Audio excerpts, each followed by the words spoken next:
반갑습니다. 산골의 아침입니다. 오늘 말씀은 요한계시록 20장 7절부터 9절까지 보겠습니다.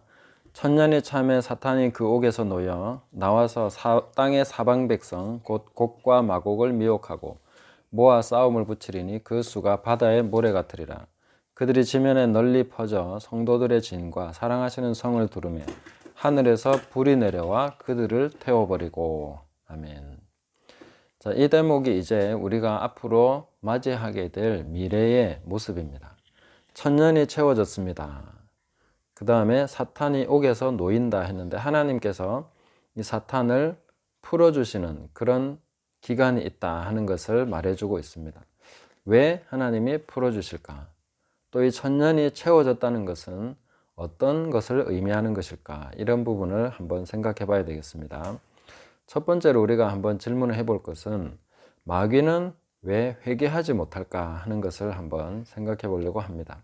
우리 창세기 3장에도 보면 아담과 하와에게는 기회를 주시지만 뱀에게는 변명할 기회조차 하나님께서 주시지 않는 것을 볼 수가 있습니다.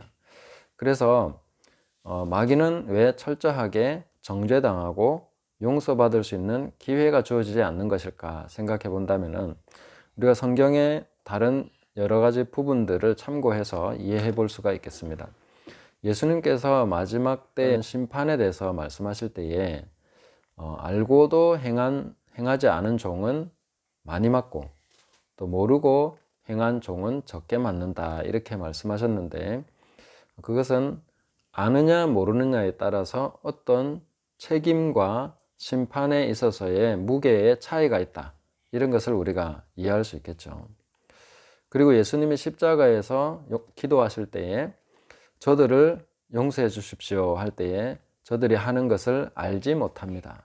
지금 저들이 무슨 짓을 하고 있는지 알지 못한 채 하고 있습니다. 이렇게 주님께서 기도하신 것입니다. 모르고 있다는 것이 그들이 용서받을 수 있는 굉장히 중요한 하나의 배경이 되고 있는 것을 알 수가 있습니다. 만약에 명확하게 알고 그렇게 했다면 그렇게 예수님께서 기도할 수가 없었겠죠. 그러면 이런 내용을 가지고 보면 마귀는 한때 천사였기 때문에 그는 하나님에 대해서나 이 모든 영적인 부분에 대해서 명확하게 알고 있다는 거죠. 자기가 하고 있는 행동, 그 결과에 대해서까지 명확하게 알고 무슨 짓을 하는지 알면서 그는 행했다, 이렇게 볼 수 있는 것입니다. 그렇기 때문에 더 이상 기회라는 것이 필요가 없는 거죠. 왜냐하면 의지적으로 분명히 자기가 그것을 선택했기 때문에 더 이상 돌이키라 이렇게 말할 이유가 없죠. 모든 것을 알고 했기 때문에. 자, 그렇기 때문에 마귀는 회개할 기회를 얻지 못하고 앞으로도 회개할 기회가 없다 하는 것을 알아야 되겠습니다. 우리도 역시 이런 부분을 생각해 본다면 하나님과 또 하나님의 말씀과 이런 구원의 영적인 부분에 더 깊이 알아가고 깨달아갈수록 우리에게는 더 큰 책임이 요구된다. 아는 만큼의 행함, 아는 만큼의 책임과 심판이 따라온다, 이렇게 볼 수가 있겠습니다. 그래서 선생된 자는 더 큰 심판을 받을 줄 알아야 되는 거죠. 굉장히 두려운 일이고 알아간다는 것은 책임을 동반하고 있는 것이기 때문에 우리가 말씀을 배우고 깨달아가는 모든 과정에서 상당히 조심하고 또 이 부분에 대해서 깊이 마음에 새기고 그렇게 해야 되겠습니다. 그렇다고 해서 큰 심판을 받는다고 해서 그러면 우리는 이제 성경에 대해서 무지한 자가 됩시다, 하나님을 모르는 자가 됩시다, 이렇게까지 갈 수는 없는 거죠. 어떤 분이 저한테 제가 이제 교사라고 내 스스로를 얘기하니까 야고보서 3장 1절로 저를 상당히 은근히 책망하듯이 그렇게 댓글을 다신 분이 있었는데, 거기에 대해서 저도 생각은 많이 하고 있습니다. 그러나 그 더 큰 심판을 받는다고 해서 아무도 선생이 되려고 하지 않는다면, 아무도 그러면 성경을 가르치려고 하지 않는다면 누가 성경을 가르치겠습니까? 그런 위험이 있음에도 불구하고 더 많이 알게 되면 더 큰 책임을 갖게 되는 것에 대해서 우리가 깊이 숙지한 가운데 두렵고 떨리는 마음으로 하나님을 알아가야 되죠. 그럼에도 불구하고 성경을 더 깊이 연구해야 되죠. 그럼에도 불구하고 우리는 선생이 돼야 되는 것입니다. 그래서 히브리서에서 보면 너희가 때가 오래됐는데 너희가 벌써 선생이 돼야 되는데 아직도 이 기초에 대해서까지 가르침을 받아야 되는 그런 입장이 있다고 책망을 받는 거 아니겠습니까? 그 한편으로는 선생 되면 심판을 받지만 또 한편으로는 선생이 돼야 될 사람이 못 되고 있다는 것에 대해서 책망도 있는 것입니다. 그래서 우리는 이런 부분에 균형을 잡아 나가야 되겠죠. 무조건 모르는 것이 능사가 아니고 계속해서 하나님 앞에서 책임 있게 알아가는 그런 아는 만큼 아는 것과 행하는 것이 일치되도록 하나가 되도록 그렇게 계속 달려가야 되겠다 하는 것입니다. 자, 그러면 이 천년의 기간이 의미하는 것은 무엇인가? 그것은 우리가 9절 말씀을 보면 이해할 수가 있습니다. 그들이 지면에 널리 퍼져 성도들의 진과 사랑하시는 성을 두루매. 자, 천년이 채워졌는데 그 다음에 일어난 일이 무엇입니까? 나타난 것이 있습니다. 그것은 사랑하시는 성이 나타났고 그 다음 성도들의 진이라는 것이 나타났다는 거죠. 이것을 준비하는 기간이 바로 천년이었다. 이것이 세워지고 이것이 완성되는 기간이 바로 천년이라는 기간의 의미라는 것입니다. 마귀에게 있어서는 천년이라는 기간이 의미가 없다고 봅니다. 회개할 수 있는 기간도 아니고 뭔가 돌이키고 달라질 수 있는 기간이 없습니다. 그는 억류된 것입니다. 묶여버린 것입니다. 자기 뜻과는 다르게 제한당한 것입니다. 그리고 그 옥에서 놓인 후에 행한 일도 보면 전에 하던 것 똑같은 것을 하고 있습니다. 변한 것이 하나도 없습니다. 그는 막 부글부글 끓고 있는 가운데 제한당하고 있다가 놓이자마자 미혹하고 싸움을 붙이고 이런 일을 하고 있는 거죠. 만국을 미혹하는 일을 시작하고 있다는 것입니다. 그렇기 때문에 오늘날 우리에게 있어서 가장 중요한 것이 바로 성도의 진을 형성하는 것이다. 그렇게 볼 수가 있습니다. 그리고 마귀가 놓이는 부분에 대해서 우리가 생각해 볼 때 그럼 현재는 어떤 상황이냐? 저는 북한을 보면 어느 정도 이해할 수 있다고 생각합니다. 뭐냐면 북한은 지금 김일성이 세운 그런 나라죠. 그런데 지금 그 손자가 통치하고 있습니다. 근데 김일성은 완전히 미라로 만들어서 지금 태양궁이라는 그 궁전에 보관되어 있죠. 유훈 통치라고 합니다. 김일성이 죽었지만 살아있는 것처럼 김일성에 의해서 세워진 나라고 김일성에 의해서 현재까지도 그 김일성의 가르침과 그 목적에 의해서 통치되고 있는 나라인 거죠. 그래서 천년이라는 기간이 차고 노임을 받게 됐을 때 이것을 어떻게 볼 수 있느냐면 김일성이 다시 살아났다 이렇게 한번 생각해 보시면 되겠습니다. 김일성이 다시 살아나는 일이 일어났다면 이제 북한에서 어떤 일이 일어나겠습니까? 그동안 사분오열되어 있던 그런 세력들 완전 총집결하겠죠. 김일성이 다시 살아났다면 그 말을 거역할 수 있는 존재는 북한에 아무도 없을 것입니다. 그런 상황이 온다는 것이죠. 지금은 마귀의 졸개들이 지금 사분오열되어서 각각 자기 영역에서 막 자기 마음대로 통치하고 하나가 되지 못합니다. 그런 상황 속에서 지금 세계가 진행되고 있는 거죠.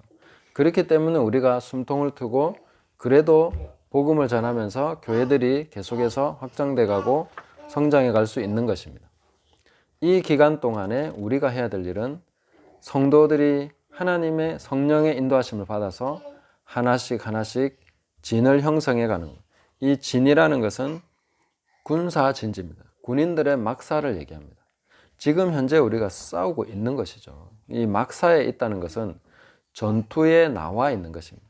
현재 전쟁터에 지금 출동한 상태, 전투에 투입된 상태로 우리는 살아가고 있다는 거죠.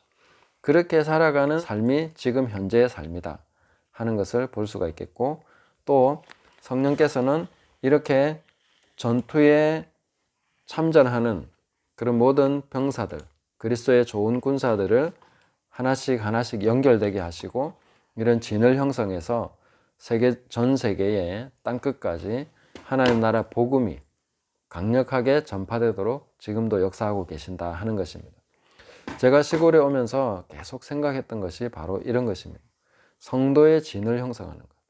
여기에서 삶의 터전을 만들고, 그리고 계속해서 어떤 생활 속에서 안정된 그런 삶의 모든 기반을 구축하고, 이것을 기반으로 해서 이제 강하게 복음을 전하는 것이죠. 네. 사실상 이단들은 이런 걸 굉장히 잘합니다. 연해주에 가면은 러시아에서 땅을 빌려주는데 뭐 5만 평을 빌리는데 1년에 한 80만 원 정도면 됩니다. 거기는 매매 개념이 없고 땅은 다 빌리는 개념이기 때문에 50년을 빌릴 수 있습니다. 그런 식으로 해서 이단들은 거기 이미 들어가서 엄청난 그 자금을 투자하고 사람들이 이주해 가서 공동체를 만들고 있습니다. 제가 듣기로는 대순진리회 거기에서 1억 평을 1억 평입니다. 1억 평. 만 평도 아니고 1억 평입니다. 그 1억 평을 빌려가지고 자기들의 공동체를 지금 만들었다. 이렇게 얘기를 들었습니다. 근데 야, 가지고 내려가.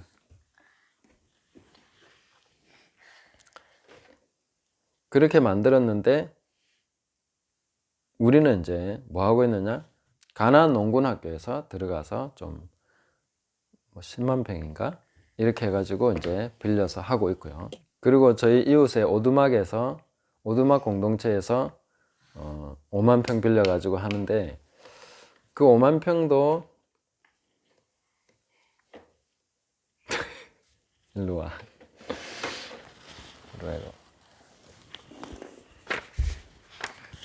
그 5만 평도 할 사람이 없어가지고 지금 이것저것 지금 알아보시고 굉장히 동분서주하고 계신 것을 보고 있습니다. 제가 좀 이렇게 삶이 잘 정비가 되어 있으면은 제가 좀 같이 도와드리고 하고 싶은데 아직 제가 그쪽까지는 힘을 못 쓰고 있습니다. 그런데 제가 바라는 것은 우리의 생활 터전이, 우리 아이들과 함께 생활할 수 있는 터전이 잘 구축이 되면 그때부터는 이제 안디옥 교회가 바울과 바나바를 파송했듯이 저도 파송받아서 가서 북한, 연해주, 러시아, 중국, 몽골 이런 쪽으로 가서 복음을 전하고 그렇게 사역하고 싶은 마음이 정말 간절합니다.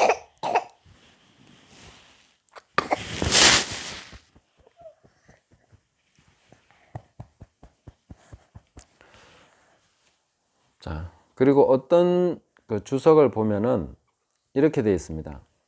성도들의 진과 사랑하시는 성은 같은 것이다. 이렇게 말하는데 저는 다르다고 봅니다.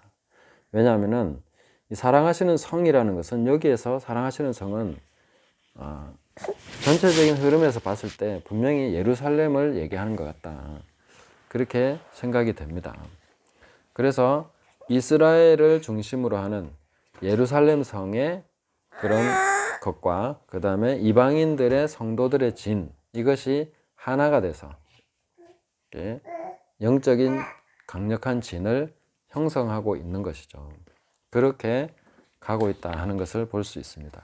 에베소서 2장 13절부터 22절 말씀을 한번 잠깐 보도록 하겠습니다.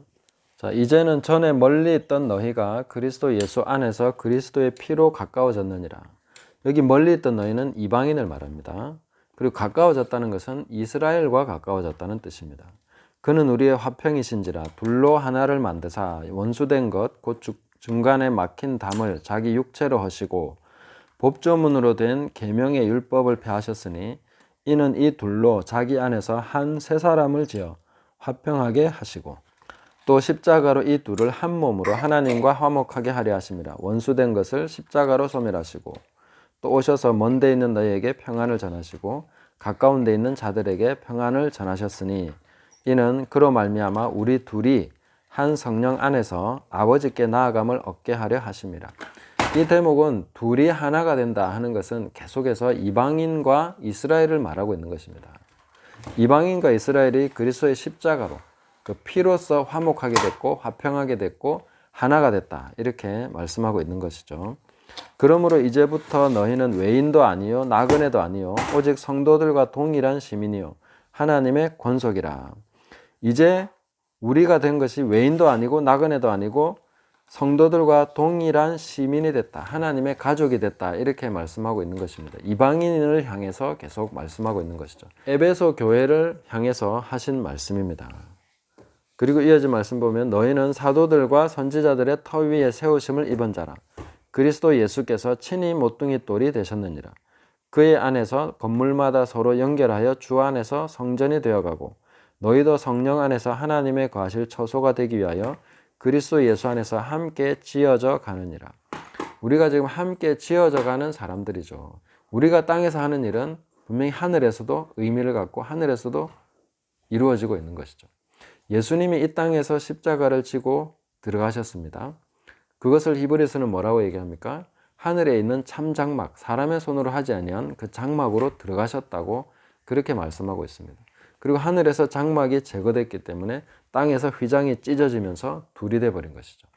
그런 식으로 하나님께서 이 막힌 담을 허무시고 우리와 화목해 하는 길을 여셨는데 예수님의 십자가로 여신 것이죠. 그런데 그와 같은 맥락입니다. 땅에서 하는 모든 일이 하늘에서도 진행되고 있습니다. 이것이 계속 이중적으로 진행되고 있고 우리의 삶도 역시 우리의 존재도 역시 이중적인 존재죠.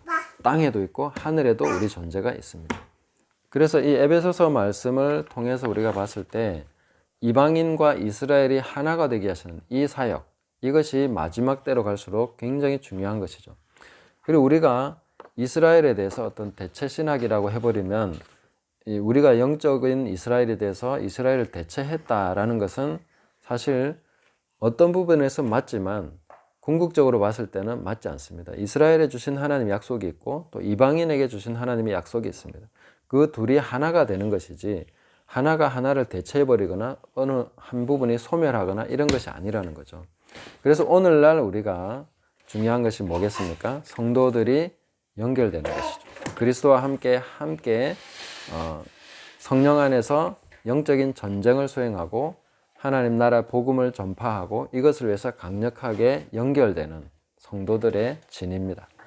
그것이 계속해서 우리가 준비되어야 될 것이고 앞으로 우리가 연대하면서 하나님 앞에서 계속 싸워 나가야 될 그 영적인 싸움이 거기에 있다 하는 것을 보셔야 되겠습니다. 그리고 마지막 때에 가서 우리가 큰 전쟁이 있을 것이다 라고 곡과 마곡의 전쟁에 대해서 생각을 하고 있지만 그러나 그 곡과 마곡의 전쟁은 오늘 이 본문에 보면 간단하게 끝나버립니다. 우리가 막 싸워서 이기는 게 아니라 하늘에서 불이 내려와서 다 태워버립니다. 그럼 마귀가 놓여서 이렇게 미혹하고 하는 것은 왜 그렇게 한 것입니까? 이 단순하게 이렇게 소멸될 것인데 그것은 어중간한 자리를 전부 없애버리는 마귀의 미혹을 통해서 이제 배교가 일어날 것이다. 배교하는 일이 있어야 된다라고 얘기하고 있죠. 그런 것처럼 이 배교가 일어나는 것은 어중간한 가라지나 또 섞여 있는 그런 것들을 전부 다 빼내버리는 것입니다. 없어지는 과정입니다. 그리고 이제 알곡만, 순수한 알곡만 또 연대가 되는 것이죠. 이런 식으로 진행돼 간다는 것입니다.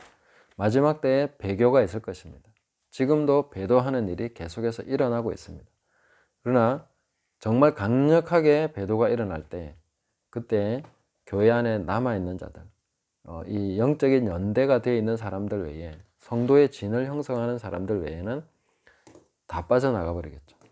그러니까 성도의 진과 사랑하시는 성, 그 다음에 마귀에 미혹된 곡과 마곡 이렇게 대치가 되는 것입니다. 이 중간이라는 게 없는 것이죠.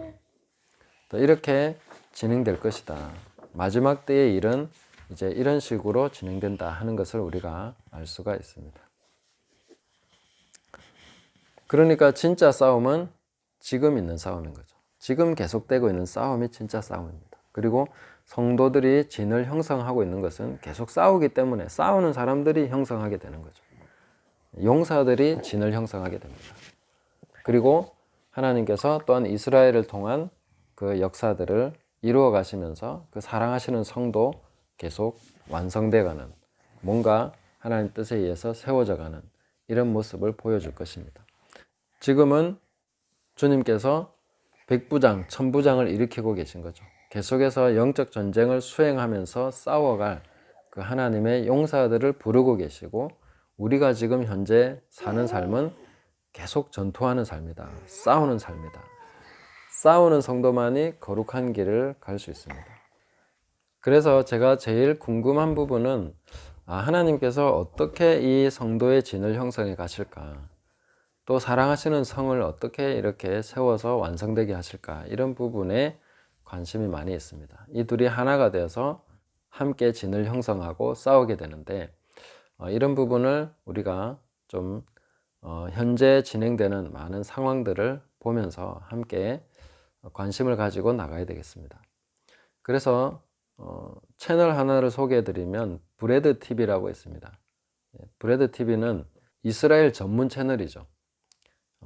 그것을 계속 참고로 해서 보시면서 이스라엘이 지금 어떻게 돼가고 있나 하는 것도 굉장히 중요하고, 또 그와 동시에 중요한 것은 하나님께서 성도들을 하나씩 하나씩 불러서 이 진을 형성하게 하시는데 어떻게 형성해 가시나, 이런 부분들을 우리가 관심을 가지고 계속 살펴보면서 우리가 싸움을 싸우다 보면 이 진이 형성되는 것을 볼 수 있습니다. 저도 제가 갈망하는 것은 그런 것입니다.